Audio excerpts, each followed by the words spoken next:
नमस्कार विद्यार्थी आणि पालक मित्रांनो, मी अंकुश पाटील श्री छत्रपती अकॅडमी पुणेमध्ये आपलं मनपूर्वक स्वागत करतो। ज्या गोष्टीची प्रतीक्षा महाराष्ट्र राज्यातील विद्यार्थी करत होते, महाराष्ट्र राज्यातील ग्रुप बी आयुष कोर्सेस म्हणजेच BAMS BHMS BUMS 85% स्टेट कोट्याच्या पहिल्या राऊंडची सिलेक्शन लिस्ट आलेली आहे। त्याचबरोबर महाराष्ट्र राज्यातील प्रायव्हेट सेमी गव्हर्नमेंट कॉलेजचा जो काही ऑल इंडिया कोटा आहे 15%, त्याची सुद्धा पहिल्या राऊंडची सिलेक्शन लिस्ट आलेली आहे। पहिल्या राऊंडचा कॅटेगरी वाईज कट ऑफ कशा प्रकारे राहिलेला आहे, येणाऱ्या काळामध्ये कट ऑफ किती मार्कांनी डिक्रीज होऊ शकतो, डिक्रीज होण्याचे कारण काय काय आहेत याविषयी डिटेल एक्सप्लेनेशन आपण आजच्या व्हिडिओमध्ये पाहणार आहोत। त्याचबरोबर ज्या विद्यार्थ्यांना कॉलेज मिळालेले आहेत त्यांच्यासाठी पुढील प्रवेश प्रक्रिया कशी असणार आहे, त्याचबरोबर ज्या विद्यार्थ्यांना कॉलेज मिळालेले नाहीत त्यांच्यासाठी पुढील ऑप्शन कशा प्रकारे असणार आहेत याविषयी डिटेल इन्फॉर्मेशन आजच्या व्हिडिओमध्ये आपण विद्यार्थ्यांसोबत शेअर करतोय। चॅनलवर नवीन असाल तर अशाच माहितीपूर्ण व्हिडिओसाठी श्री छत्रपती अकॅडमी पुणेच्या यूट्यूब चॅनलला सबस्क्राईब करा। 2024 आणि 2025चं कंपॅरिझन करून यावर्षी पहिल्या राऊंडचा कट ऑफ किती मार्कांनी डिक्रीज झाला इथपासून आपण या व्हिडिओची सुरुवात करत आहोत। या व्हिडिओमध्ये जेवढ्या काही PDF मी तुम्हाला दाखवणार आहे, त्याचबरोबर ॲडमिशनला जाताना जे काही शासन निर्णय विद्यार्थ्यांना सोबत ठेवायचे आहेत याच्या एकत्रित PDF तुम्हाला एकत्रित पाहिजे असतील तर डिस्क्रिप्शन बॉक्समध्ये आमच्या ऑनलाईन ॲप्लिकेशनची लिंक आहे, त्या लिंकवर क्लिक करून तुम्ही सहज आमचं ऑनलाईन ॲप्लिकेशन डाउनलोड करून घेऊ शकता। ऑनलाईन ॲप्लिकेशनमध्ये आपण हे कट ऑफची PDF तर देणारच आहोत बेसिक, त्याचबरोबर या ठिकाणी फ्री बुकलेट सेशन आहे। ॲडमिशनला विद्यार्थ्यांना अडचण येऊ नये म्हणून ॲडमिशनसाठी जे जे महत्त्वाचे शासन निर्णय आहेत ते सगळे शासन निर्णय आपण विद्यार्थ्यांना देतो आहोत। त्याचबरोबर महाराष्ट्र राज्यातील सगळ्या BAMS कॉलेजचे कॉन्टॅक्ट नंबर, त्याचबरोबर BHMS कॉलेजचे कॉन्टॅक्ट नंबर सुद्धा आपण या फ्री बुकलेट सेक्शनमध्ये विद्यार्थ्यांना अवेलेबल करून देणार आहोत। डिस्क्रिप्शन बॉक्समध्ये ॲपची लिंक देण्यात आलेली आहे। सुरुवात करूयात महाराष्ट्र राज्यातील पहिल्या राऊंडचा BAMSचा कट ऑफ कशा प्रकारे राहिलेला आहे इथपासून। आपण एक कॉलेज बेसलाईन पकडलेला आहे ज्याचा कट ऑफ दरवर्षी जो आहे तो कमी जातो। मागच्या वर्षी सुद्धा या कॉलेजचा कट ऑफ कमी गेलेला आपल्याला पाहायला मिळतो। सगळ्यात लोअर कट ऑफचं कॉलेज आपण घेतलेलं आहे, त्याचा कॅटेगरी वाईज कट ऑफ आपण आत्ता त्या ठिकाणी काढलेला आहे, किती मार्क्सला ते कॉलेज मिळालेलं आहे आणि 2024 सोबत कम्पेअर करून पहिल्या राऊंडचा कट ऑफ किती मार्कांनी डिक्रीज झालेला आहे याचा डिफरन्स सुद्धा आपण काढलेला आहे।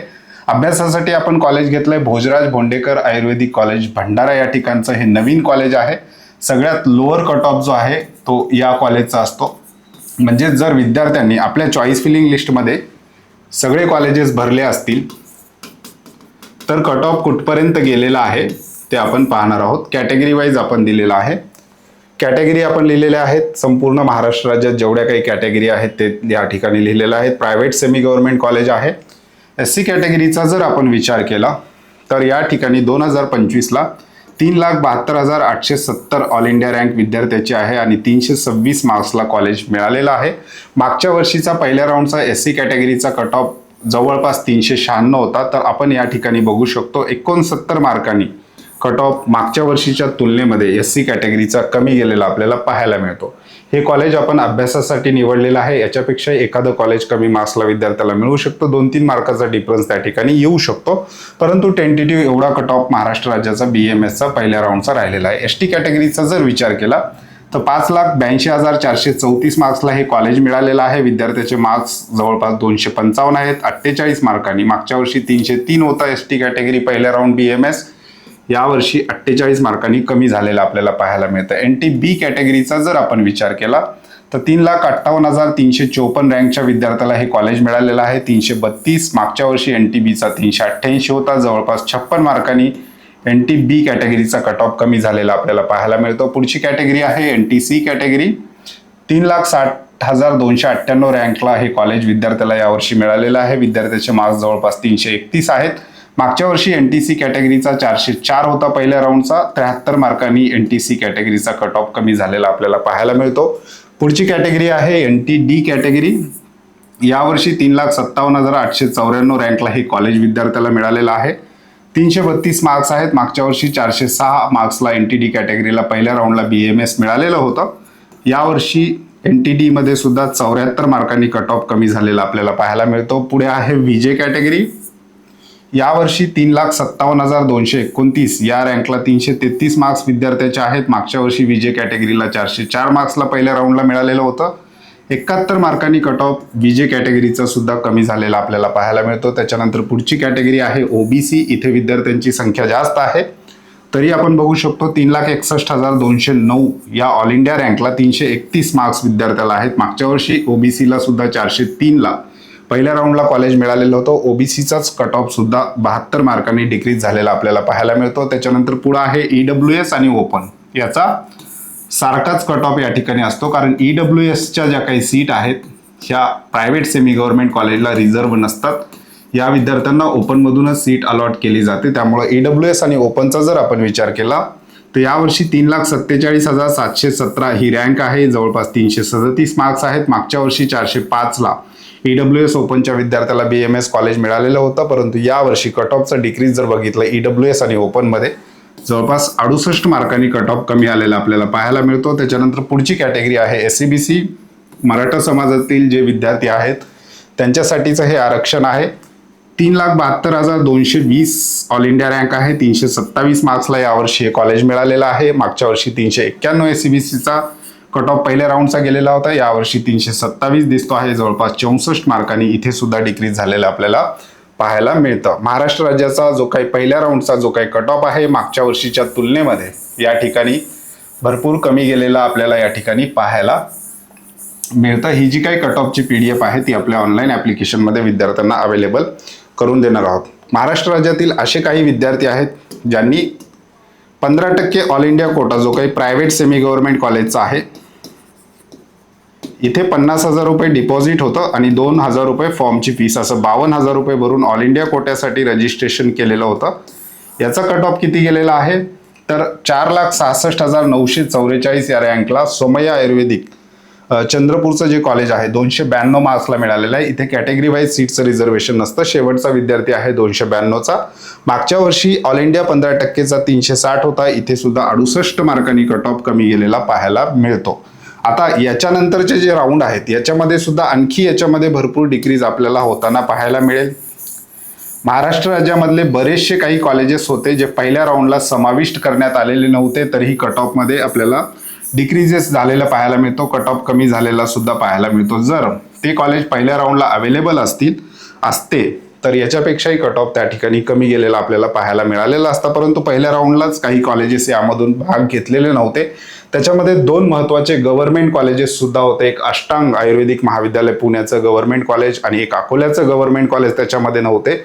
आणि जवळपास 4 ते 5 प्रायव्हेट सेमी गव्हर्नमेंट कॉलेज जे ऑलरेडी इस्टॅब्लिश्ड आहेत त्याचा सुद्धा समावेश पहिल्या राऊंडमध्ये केला गेलेला नव्हता.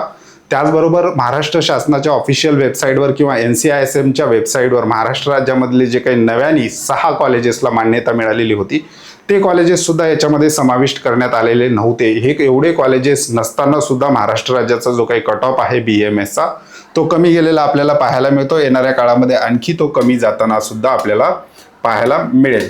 दुसरं एक कारण आहे आणखी कट ऑफ पुढे कमी जाण्याचा की MBBS BDSचा सेकंड राऊंड जो आहे तो अजून व्हायचा बाकी आहे. त्यामुळं जे हायर मार्क्सचे विद्यार्थी आहेत त्यांनी सुद्धा इकडे BMSला चॉईस फिलिंग केलेली पाहायला मिळते. जेव्हा MBBS BDSचा सेकंड राऊंड होईल त्यामध्ये या राऊंडमध्ये BMSमध्ये ज्यांना चांगले BMS कॉलेज मिळालेले आहेत असे विद्यार्थी MBBSला शिफ्ट होऊ शकतात. त्यामुळं सुद्धा येणाऱ्या काळामध्ये महाराष्ट्राचा BMSचा कट ऑफ कमी राहण्याचे चान्सेस आहेत. त्याचबरोबर येणारे जे काही नवीन कॉलेजेस आहेत, सध्या 6 कॉलेजेस NCISMच्या वेबसाईटवर महाराष्ट्र राज्यात नव्याने येणारे दिसत आहेत. तिसऱ्या राऊंडला याच्यामध्ये आणखी सुद्धा वाढ होऊ शकते. जास्तीत जास्त कॉलेजेस या ठिकाणी महाराष्ट्रामध्ये ऍड होऊ शकतात. त्यामुळे येणाऱ्या काळामध्ये कट ऑफ आणखी कमी गेलेला सुद्धा आपल्याला पाहायला मिळेल. तर हे होतं महाराष्ट्र राज्यातील पहिल्या राऊंडचा BAMSचा एका कॉलेजला रेफरन्स घेऊन आपण जे कमी लोअर कट ऑफचं कॉलेज आहे याला रेफरन्स घेऊन कट ऑफ सांगितलेला आहे. 2 ते 3 मार्काचा माझ्या सांगण्यामध्ये फरक येऊ शकतो, परंतु टेंटेटिव्ह एवढ्या मार्क्सला विद्यार्थ्याला महाराष्ट्र राज्यामध्ये BAMS पहिल्या राऊंडला मिळालेला आहे. आता पुढची प्रोसेस नेमकी कशी असणार आहे हे सुद्धा डिटेल आपण समजून घेऊयात. ज्या विद्यार्थ्याला कॉलेज मिळालेलं आहे त्यांच्यासाठी नेमकी प्रोसेस कशा प्रकारे आहे आणि ज्या विद्यार्थ्याला कॉलेज मिळालेलं नाही त्यांच्यासाठी नेमकी प्रोसेस कशा प्रकारे आहे याविषयी डिटेल्स आता आपण पाहणार आहोत. आता विद्यार्थी 2 भागामध्ये विभागलेले आपल्याला पाहायला मिळतील. पहिला आहे अलॉटेड स्टुडंट, ज्या विद्यार्थ्याला कॉलेज मिळालेलं आहे, आणि दुसरा आहे नॉट अलॉटेड स्टुडंट, ज्या विद्यार्थ्याला पहिल्या राऊंडमध्ये कॉलेज मिळालेलं नाही. ज्या विद्यार्थ्याला पहिल्या राऊंडमध्ये कॉलेज मिळालेलं नाही त्या विद्यार्थ्याला सेकंड राऊंडच्या चॉईस फिलिंगची वेट करणं हा एकच पर्याय त्या ठिकाणी आहे. सेकंड राऊंडला चॉईस फिलिंग विद्यार्थी देऊ शकतो. परंतु ज्या विद्यार्थ्यांना कॉलेज मिळालेलं आहे अशा विद्यार्थ्यांना आपल्याला या ठिकाणी 3 ऑप्शन असलेले पाहायला मिळतात. पहिला ऑप्शन जो आहे तो आहे कंप्लीट फ्री एक्झिट. म्हणजेच विद्यार्थ्याला मिळालेलं कॉलेज विद्यार्थी सॅटिस्फाईड नसेल, मिळालेलं कॉलेज विद्यार्थ्याला आवडलं नसेल किंवा काही कारणास्तव मिळालेल्या कॉलेजला विद्यार्थ्याला ॲडमिशन घ्यायचंच नसेल तर तो विद्यार्थी फ्री एक्झिट घेऊ शकतो. त्या विद्यार्थ्याला कुठलीही प्रक्रिया करण्याची आवश्यकता नाही. अगदी घरी बसून सेकंड राऊंडची चॉईस फिलिंग तो करू शकतो. दिलेल्या वेळेत विद्यार्थी रिपोर्टिंगला पोहोचला नाही म्हणजेच त्या विद्यार्थ्याची फ्री एक्झिट त्या ठिकाणी होते. शक्यतो विद्यार्थ्यांनी मिळालेलं कॉलेज होल्ड करून ठेवण्याचा प्रयत्न करा, पण अगदी जायचं नसेल तर तो विद्यार्थी त्या ठिकाणी फ्री एक्झिट घेऊ शकतो. फ्री एक्झिटला कुठलीही प्रोसेस करण्याची आवश्यकता नाही. रिपोर्टिंग डेटपर्यंत तुम्ही कॉलेजला पोहोचले नाही याचाच अर्थ पहिल्या राऊंडमध्ये तुमची फ्री एक्झिट झालेली आहे, तुमचं कसलंही नुकसान होणार नाही. सेकंड राऊंडला तुम्ही त्या ठिकाणी चॉईस फिलिंग करू शकता. हा झाला पहिला ऑप्शन ज्या विद्यार्थ्यांना कॉलेज मिळालेलं आहे. दुसरा ऑप्शन आहे होल्ड. म्हणजेच आत्ता मला जे कॉलेज मिळालेलं आहे त्याला हाताशी घेऊन पुढचे 2 राऊंड याच्यापेक्षा बेटर कॉलेज मला मिळू शकतं का यासाठी प्रयत्न करायचा असेल तर विद्यार्थी मिळालेलं कॉलेज होल्ड करू शकतो. कॉलेजला होल्ड करण्यासाठी विद्यार्थ्याला संबंधित कॉलेजला रिपोर्टिंग करणं गरजेचं आहे.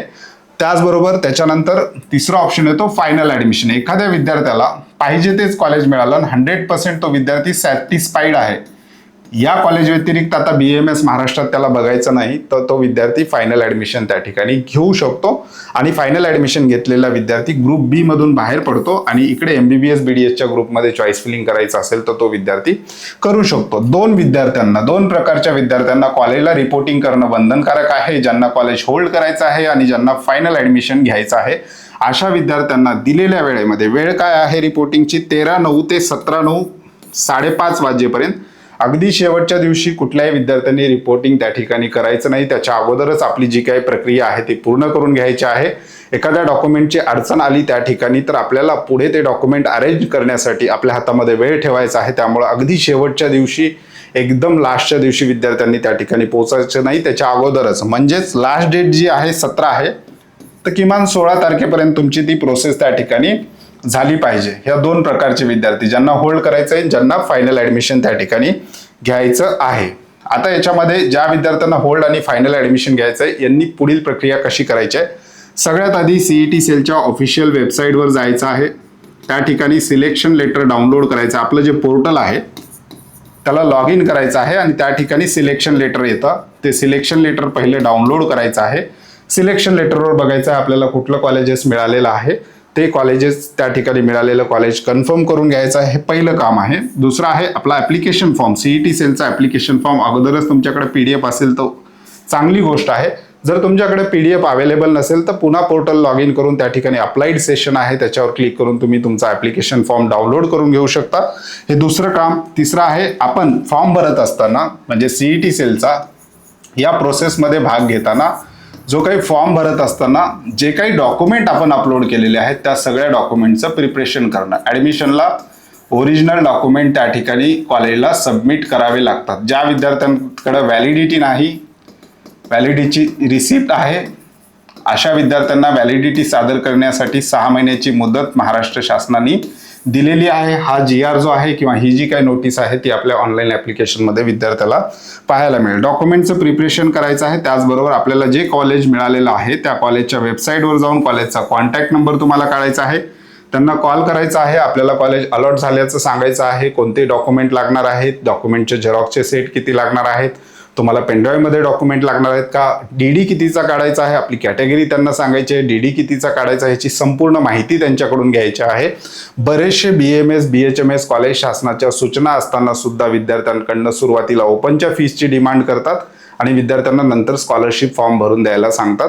परंतु जे काही कॉलेजेस आहेत जे विद्यार्थ्यांना कॅटेगरी वाईज फीस सुद्धा त्या ठिकाणी घेतात, ही जी काही संपूर्ण माहिती आहे ती आपल्याला मिळालेल्या कॉलेजकडूनच त्या ठिकाणी विद्यार्थ्यांना मिळणार आहे. कॉलेजच्या कॉन्टॅक्टची एक स्वतंत्र PDF आपण बनवलेली आहे, ती सुद्धा ऑनलाईन ॲप्लिकेशनमध्ये विद्यार्थ्यांना पाहायला मिळेल. काय काय विचारायचं आहे, DD कितीचा काढायचा आहे, त्यानंतर DD कोणत्या नावाने काढायचा आहे, डॉक्युमेंट्स ॲडमिशनला कोणते लागणार आहेत. काही कॉलेजेसचे सेपरेट इंडिपेंडंट काही वेगळे डॉक्युमेंट्स असू शकतात, ते डॉक्युमेंट त्यांना विचारून घ्यायचं आहे.